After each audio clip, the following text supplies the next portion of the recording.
هاي يا جماعه، عاملين ايه؟ يا رب تكونوا مليون الف خير. صباح الخير، مساء الخير، حسب طريقتكم انتوا بتشوفوني لاول مره تشوفني. هاي انا ساره وكده فايب توكس. من غير كلام كتير نخش على فكره الفيديو على طول.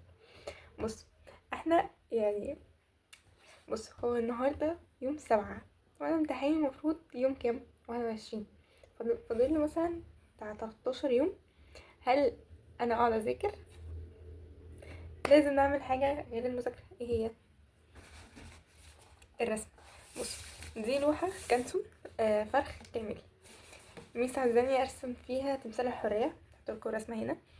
انا مبتديتهاش. الساعه مثلا دلوقتي بتاع 3 الا، لكن انا هرسمها اوتلاين برصاص بس، مش هلونها. انا تلوين اعداء. ماشي.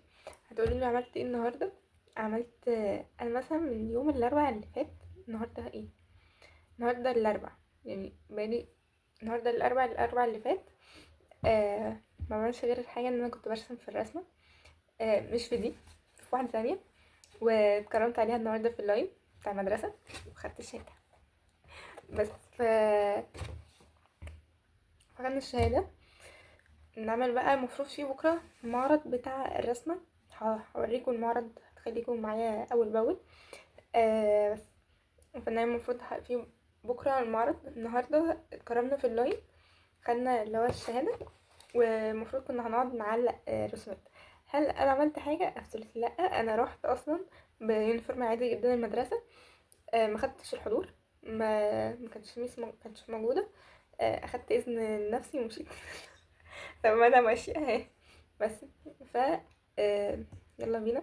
المفروض ان انا هروح المدرسه بكره عشان اسلم اللوحه دي واحضر المعرض بتاع اللوحه التانية اللي انا لسه مسلماها النهارده. فكيب ابديتنج. بصوا، هو حاليا هي بجد لوحه فظيعه. هي فرخ بقى. معرفش هي كام سنتي في كام سنتي، لكن هي بصوا مثلا هي عريضه موت.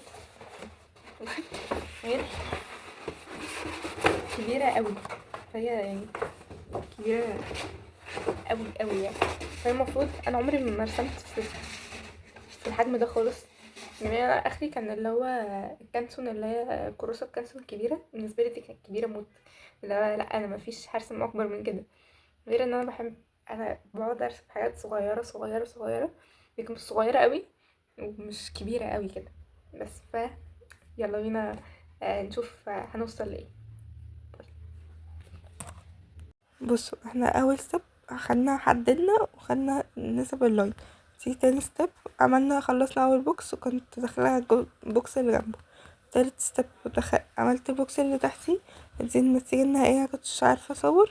ودي صور رسوماتي في المعرض، ودي صورتي وانا بتكرم.